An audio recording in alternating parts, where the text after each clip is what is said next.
warahmatullahi wabarakatuh. Sehat? Hari ini kita bakal bahas tentang quarter life crisis. Ada yang pernah dengar? Kita bakal bahas quarter life crisis dan nanti kita bakal bikin vision board. Vision board itu yang pernah dijelasin kayak yang mimpi-mimpi yang kita tulis, tapi ini lebih digambarin gitu ya. Oke, quarter life crisis itu apa sih? Emang nggak pernah ada gitu di FYP kalian? Oh, berarti bagus FYP kalian mah nggak galau-galau ya. Oke, quarter life crisis itu adalah kondisi di mana kita tuh stuck atau kayak misalnya lagi jalan tiba-tiba kita nggak tahu maunya apa. Ada yang pernah kayak gitu? Itu tuh sebenarnya quarter life crisis itu dialaminya tuh di umur 20 sampai 25 tahun ke atas gitu. Tapi kenapa ibu bahas sekarang? Karena daripada daripada kalian nanti umur 20 tiba-tiba quarter life crisis, jadi gimana caranya kita mencegah hal tersebut terjadi. Quarter life crisis itu dimana kita tuh tiba-tiba hilang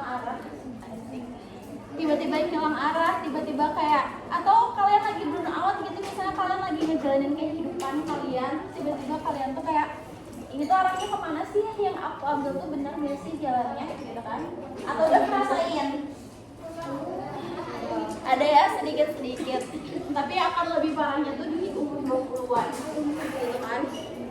Kalau misalnya pertama tuh kita tuh tiba-tiba kehilangan arah, dan kita tuh jadi seseorang yang nggak tahu ngapain, kayak nggak ada semangat. Misalnya lagi semangatnya, terus tiba-tiba kita tuh kayak ngerasa hidupnya buat apa gitu, kita tuh ngejar apa dan lain hal.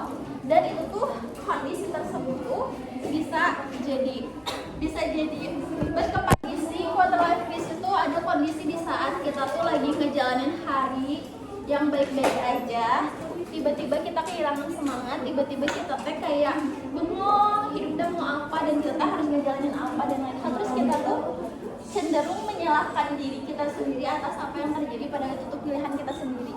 Itu namanya fase quarter life crisis. Quarter life crisis itu bisa terjadi kira-kira yang tahu penyebabnya apa? Karena dia nggak punya tujuan hidup, atau karena dia tuh nggak bisa menata masa depan, bisa. Jadi ada seseorang hidup yang jalannya ya udah jalanin aja, atau ada orang yang hidupnya ngikutin alurnya aja, atau ada orang yang ngikutin tuh hidup tuh ngikutin orang lain, misal ada orang yang nggak punya pilihan, kayak kemarin yang kita udah bahas, misalnya kayak SMK 3 karena disuruh mama, terus karena tuntutan orang tua dan lain hal, sehingga hal tersebut tuh bikin dia tuh lebih burn out dan depresi karena dia nggak pernah ngejalanin kehidupan yang dia pengenin gitu kan. Kenapa? Alasan yang pertama itu. Terus yang keduanya, dia nggak tahu arah tujuannya kemana. Makanya kenapa hari ini kita bakal bikin vision board biar kalian punya tataan masa depan kalian bakal mau seperti apa, akan seperti apa dan lain hal. Ketika orang nggak punya tujuan hidup, orang itu cenderung bakal flat, bakal ngikutin alur gitu. Beda ya kalau misalnya kita nih hidup misalnya pengen nikah atau pengen jadi miliarder, otomatis kita bakal lebih semangat kan buat hidup deh. Tunggu dulu, kalian nanti udah abis can kawin bisa kok. Kalian udah abis can ngerasain apa namanya nangis di Pajero misalnya. Ketika dia punya tujuan hidup, even hal-hal kecil gitu, even kayak aku pengen masih tetap hidup karena Tuhan ciptain sushi yang enak banget dan aku pengen makan itu tiap hari. Bisa. Mereka tidak meromantisasikan hal-hal kecil dalam hidup. Contoh, ada orang yang kalau misalnya sedih tuh dia tuh sedih banget. Karena apa? Ada orang kan bisa sedih, padahal sedihnya biasa aja, tapi dia cenderung meromantisasi kesedihan. Misal baru putus sama mantan punya yang baru, langsung dengar belum ada 1 bulan dari Bernadira.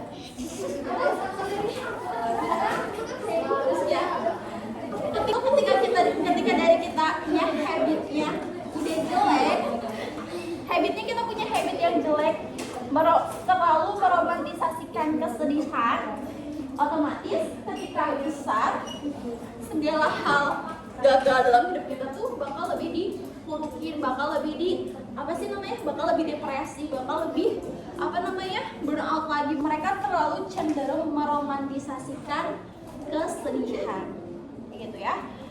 Kalau sedih nggak apa-apa sih, sedih-sedih aja, tapi jangan sampai ketika kita sedih, otomatis sedih itu kan adalah energi yang negatif, tapi energi yang wajar untuk kita rasain. Tapi ketika kita sedih, otomatis energi kita negatif, jangan sampai ngundang energi lainnya. Gitu kayak tadi, kayak misalnya lagi sedih langsung dengerin lagu galau, langsung posting posan yang aku hidupku kemana gitu segala macam, kayak jangan gitu ya.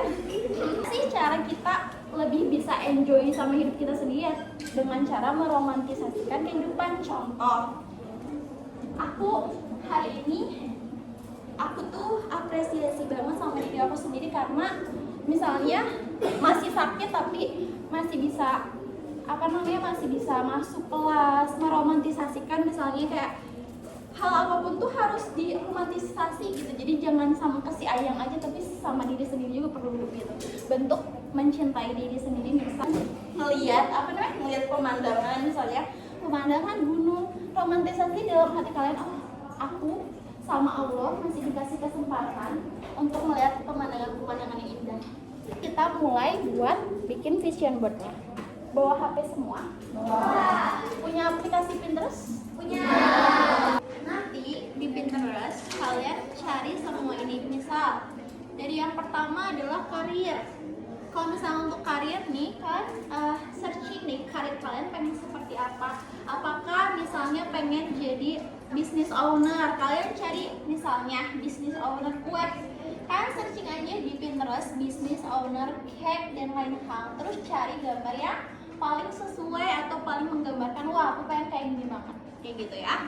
Ada karir tuh atau misalnya kalian pengen jadi pengen jadi CEO gitu ya, cari di Pinterest gambar CEO atau lain hal, pokoknya yang paling menggambarkan diri kalian sendiri. Terus juga ada motivasi. Kalau misalnya buat karir kan harus ada motivasi ya. Jadi kan kalian selain cari karir yang kalian pengen, cari juga motivasi apa atau quotes-quotes apa, bisa Indonesia, bisa Inggris, yang menggambarkan atau bisa memotivasi diri kalian sendiri di Pinterest. Terus yang keduanya finansial. Kalau misalnya untuk finansial, itu tuh lebih ke arah tabungan. Itu tuh bisa simbolnya kayak dompet atau ATM dan lain hal. Nah, kalian cari aja misalnya tabungan atau uang yang 100 juta atau uang segepok-gepok misalnya. Terus nanti kalian tulis gitu ya, pengen finansial uangnya berapa. Misalnya 10M ya, boleh, terserah kalian. Terus yang ketiganya ada self love. Kalau misalnya self love tuh gimana sih cara kalian untuk bisa mencintai diri kalian sendiri?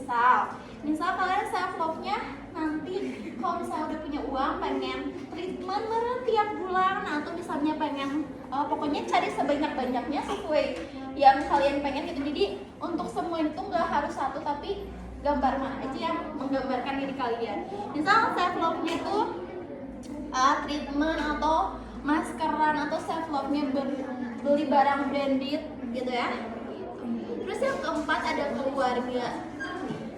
Kalau misalnya untuk bagian keluarga sebenarnya agak sedikit sensi, tapi kalian pengen keluarga kalian kayak gimana? Apakah misalnya family time, atau misalnya keluarga kalian bisa punya foto keluarga bareng, atau misalnya pengen liburan bareng keluarga. Pokoknya yang mencerminkan keluarga, tapi kalau bisa yang mencerminkan cari fotonya yang benar-benar bahagia gitu. Jadi bukan foto keluarga gitu ya, cari yang benar-benar bahagia. Terus yang kelimanya wedding dream. Misal kalian pengen wedding dreamnya pengen indoor atau outdoor atau segala macam itu yang kalian pengen weddingnya seperti apa. Calonnya juga misalnya calonnya kayak